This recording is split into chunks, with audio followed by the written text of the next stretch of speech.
Hi, my name is Shannon Hoover. I'm a freelance musician, music teacher, and music director and co-founder of the Greenville Jazz Collective, a nonprofit right here in town. I teach private lessons on electric bass, upright bass, piano, and brass at Watsonwood Music right downtown, and online lessons as well. Come see me. I've played bass now for 25 years and still enjoy every time I pick up the instrument, and have been able to make a career out of it. I think part of my success is due to the hard work I've put in practicing and perfecting this craft, which is still a work in progress.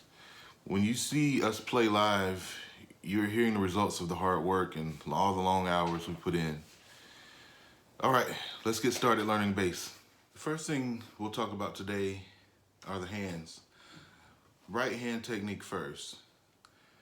Bass players use picks, the thumbs, they play slap bass, they tap, they do all kinds of things. The most effective method for me is using first two fingers, and I do kind of a plucking motion that goes through the string. So your finger plucks all the way through the string and it touches the next string, stops it. And that's really good. That gives you an even tone no matter what you're playing. Everything kind of sounds the same. All right, and you can get a lot of different sounds with your fingers too. And playing towards the fingerboard gives you a kind of darker, smoother sound. A lot of rock players like this tone. And then if you play closer to the bridge, you get a punchier tone with fast and short notes. A lot of funk players like this.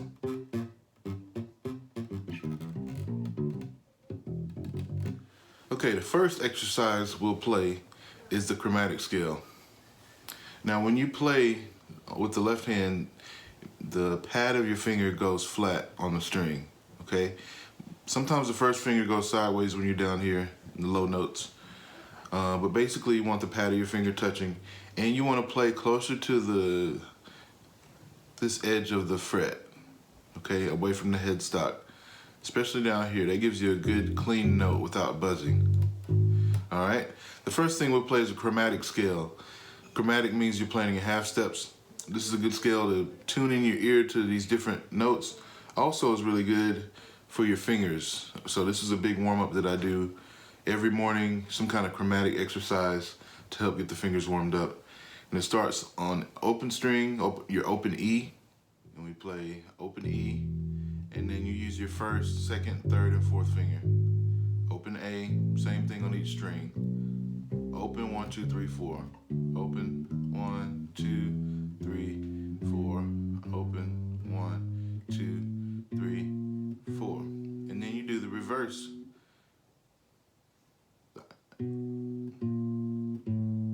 4, 3, 2, 1, open. 4, 3, 2, 1, open.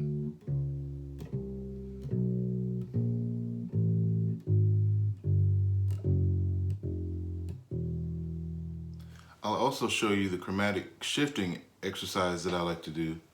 And this one involves playing the first part of the chromatic scale on any string. I'll start on the D string. Open 1, 2, 3, 4. And then you make another set of 4 starting on 5th fret, and then one more starting on 9th fret. And the key is to shift the most effective way and set your fingers up to play as many notes as you can in one position.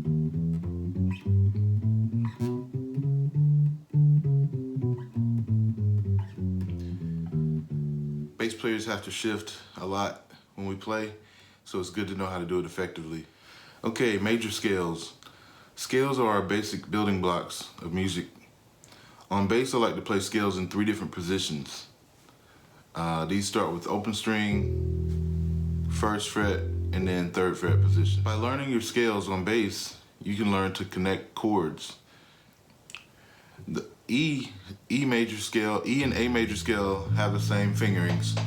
So E scale, I like to start with open E and play 1st finger on 2nd fret and 4th finger on 4th fret. And same thing on the next string, and then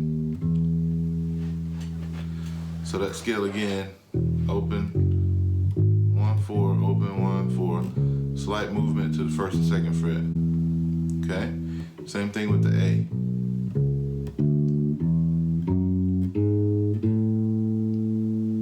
Alright? And then with the D scale, any scale that starts with on your D string, you have to shift. So I shift up a whole step, play 1 and 2, the end of that.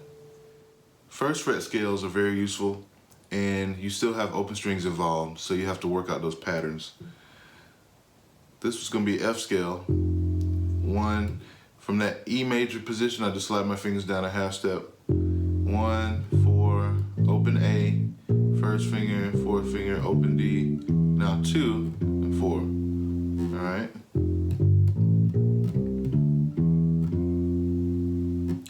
Same thing with B flat. Then E flat. Shift up a whole step, separate your fingers now, and come right back down to position. Okay, that takes us to the third fret scales. And these are going to be G, C, and F.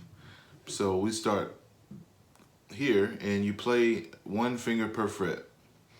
And what I like to do is start this one with second finger, and I play 2, 4, 1 on the next string, 2, 4, 1 again, and then 3, 4. All right. All right. Same thing with C major, same fingering, and then when we get to F, we shift like we did with the E flat scale. Up a whole step, 1, 3, 4.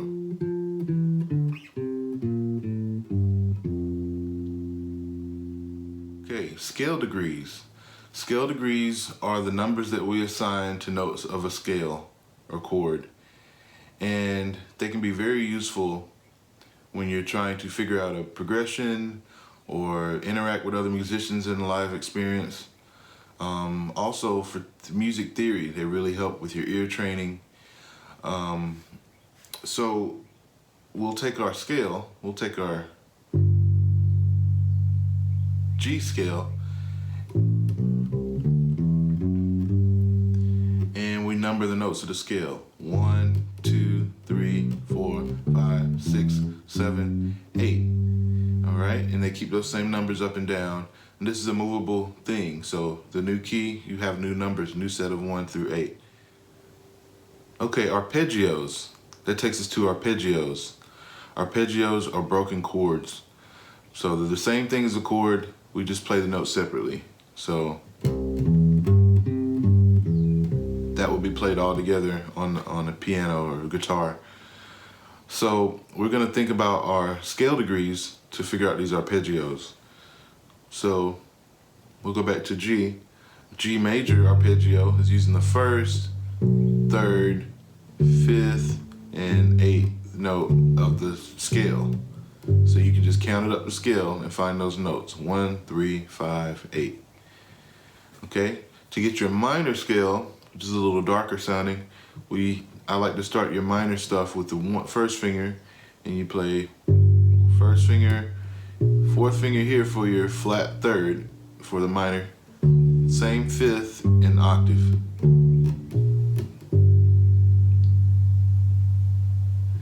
Okay, even darker sounding is the diminished arpeggio, and that one it starts off minor, 1, 1, minor third, but now you flat the fifth and use the same octave.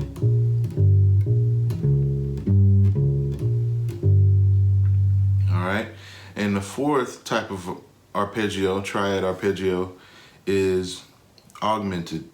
Augmented is a major shape, 1, 3, sharp the 5, 8. Okay, so these are the four types of basic arpeggios that you're going to find in music, and it's helpful to know these as a bass player so you can manipulate them and move to the next chord effectively. The blues is one of America's oldest forms of music, and it's found in most popular music Today we'll work on the traditional blues in G, and I'll show you a simple bass line that I teach my students in the first lesson. And this is basically, you play the first note of the chord G, you play the 5th note with your 4th finger on the next string, the flat 7 note, and the 8. So that's your bass line and your shape that you can kind of see, okay? For this kind of blues, we'll need 3 different chords. The 1 chord, the G, count up to the 1, 2, 3, the 4 chord for the C, and we'll need the 5 chord for the D, okay? And you create that same bass pattern on those notes, starting on those notes, okay? So the form of the blues, this is gonna be a 12 measure blues, 12 bar blues, and there are many different forms of the blues, but we'll stick to the standard, okay? First measure, here we go, 1, second measure, third measure, so 4 G's, and now we go to C twice. That's 1 measure, 2, back to G twice. And we got to go to the D once, to C, into the G twice. Alright, I'll do that again. 4 G's, that's 1, 2, 3, 4. 2 C's, back to 2 G's. 1 D, 1 C. Now I'll replace the last G with the lick. Okay, thanks for joining me today. I hope you enjoyed learning a little bit about the electric bass. Please support your local musicians in any way you can. Also, donate to the Greenville Jazz Collective. Thank you.